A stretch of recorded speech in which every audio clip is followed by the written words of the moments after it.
For years, the Galactic Concord watched the humans from a distance, curious, cautious, even a little afraid.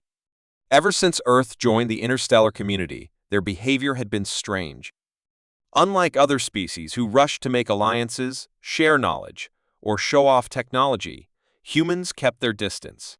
They smiled, nodded, and signed treaties, but always on their terms. Even stranger, no alien was ever allowed to visit Earth directly without passing something they only called the test. No one knew what it was. Those who returned never spoke of it. Some came back changed, quieter. Others never returned at all. The mystery annoyed the Concord, especially the Orcs Dominion, who prided themselves on understanding every species they encountered. So, they sent their most respected diplomat, Envoy Vor, a calm and logical being known for solving tense situations across a dozen star systems. When Vor's ship neared Earth's orbit, he expected a formal welcome, maybe a parade or a diplomatic dinner. Instead, he was rerouted to a small, silent moon station with no fanfare, only a plain metal corridor and a single black door. A human voice crackled through the speaker. "Welcome. The test begins now." Before Vor could respond, the door opened with a hiss, and he was pushed gently inside by invisible force fields. The door slammed behind him. No guards. No instructions. Just silence and a strange scent in the air, like rain before a storm. The walls around him shimmered slightly, and suddenly the corridor was gone. He now stood in what looked like a peaceful Earth neighborhood, birds singing, trees swaying, and a distant ice cream truck jingle echoing through the street. It looked calm, too calm. Vor's eyes narrowed. This wasn't real. This was the test. And if humans had designed it, he knew one thing for sure: wouldn't stay peaceful for long. Vor took a cautious step forward, his senses alert. The peaceful Earth street around him felt too perfect, too clean, too quiet. A breeze carried the sound of laughter from somewhere distant, but there were no people in sight. He approached a bench, sat down, and tried to analyze the situation. Suddenly, a child appeared, a human girl, around 8 years old, holding a melting ice cream cone. She walked up to him and asked in a soft voice, "Can you help me find my mom?" Vor hesitated. Was this real? Was she part of the test? Before he could answer, a dog began barking aggressively from across the street. Then, a car alarm blared. The peaceful scene quickly shifted. Lights flickered, the sky turned gray, and the environment grew colder. The child vanished. Now he stood in a war-torn city street. Buildings burned in the distance, screams echoed, and a bloodied human soldier crawled toward him, begging for help. Vor reached out, but his hand passed through the man like smoke. Then came another shift. He was underwater, drowning, then trapped in a cage, then standing before a firing squad. Each scene lasted seconds, yet felt like hours. The simulation was inside his mind, designed to confuse, to test his emotions, his fears, his choices. He realized the test wasn't about survival. It was about empathy, decision-making, and self-control under pressure. He could feel something watching him, not cameras, but a presence, like a mind far older and colder than his. It was learning from his reactions, reading him like a book. And for the first time in his diplomatic career, Vor felt truly exposed. No logic could help him here. This was a human design, cruel in its cleverness. He wasn't in control anymore. He never had been. When the simulation ended, Vor collapsed to his knees, gasping for breath. His body was untouched, but his mind felt bruised, like it had been twisted and stretched beyond its limits. The peaceful street was gone. Now he sat in a small, dimly lit chamber with 2 humans watching him silently through a glass wall. One was an older woman in a black uniform, her expression unreadable. The other, a younger man with sharp eyes, finally spoke. "You held back. You tried to help the child. You hesitated with the soldier. But you didn't break." Vor, still recovering, asked the question that burned in his mind, "What was that?" The woman replied, "That was what we call the maze. It reads your thoughts, your memories, and builds your worst fears from them.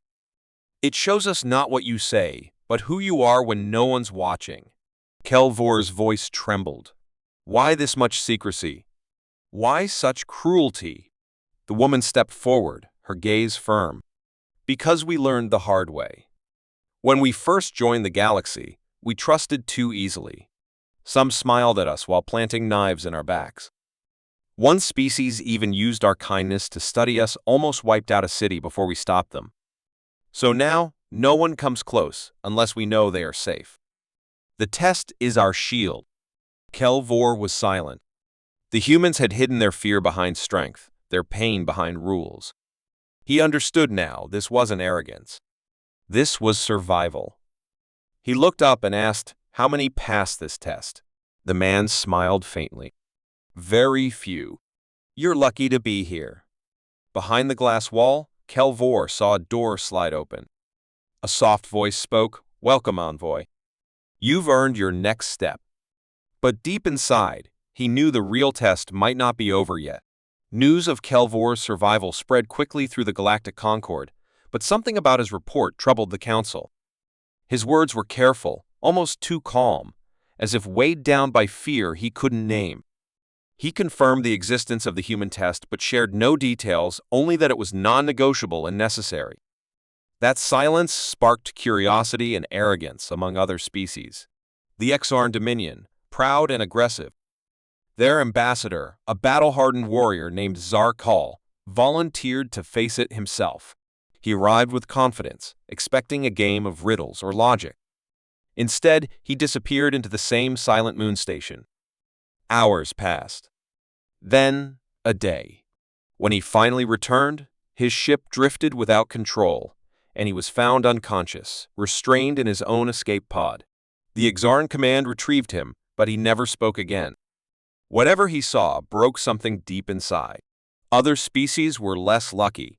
Rumors whispered through back channels of delegates vanishing, of ships being denied re-entry after failing the test. Some even believed those who failed too violently were never released at all. A quiet fear began to spread in the galaxy. What kind of test did humans build that could unmake warriors and silence the arrogant? In secret, many council races began advising their own not to approach Earth or to prepare for psychological warfare. But among the few who passed, a pattern became clear: they were not the strongest, nor the smartest, but those with restraint, empathy, and emotional depth. It was never about power. It was about trust. And now the universe realized a deeper truth: humans were not isolating themselves out of weakness, but because they had learned to survive betrayal. Earth was no longer just a world. It was a fortress with a lock few could ever open. When Kelvor finally stepped onto Earth, it was not in a shining capital or towering spaceport, but in a quiet village nestled among green hills. There were no guards, no weapons, just children playing, elders gardening, and the peaceful sound of wind moving through trees. A human guide met him, said little, and simply walked beside him through the streets. Every building, every smile, felt honest. Yet under the calm surface, Kelvor sensed something powerful, an invisible wall that could rise in an instant if trust was broken. As he walked, he noticed a familiar face. The little girl from the simulation now stood in front of a bakery, holding the same ice cream, smiling as if she'd known him forever. She looked up and said softly, "You passed." Kelvor felt a chill. She was real. All of it was real. The simulation had not only tested him, it had prepared him to understand this moment. The real test had never ended. It was here, in these simple human lives, where the true challenge lay. Could he treat them as equals? As people, not resources, not curiosities? Most species saw humans as unpredictable, even dangerous.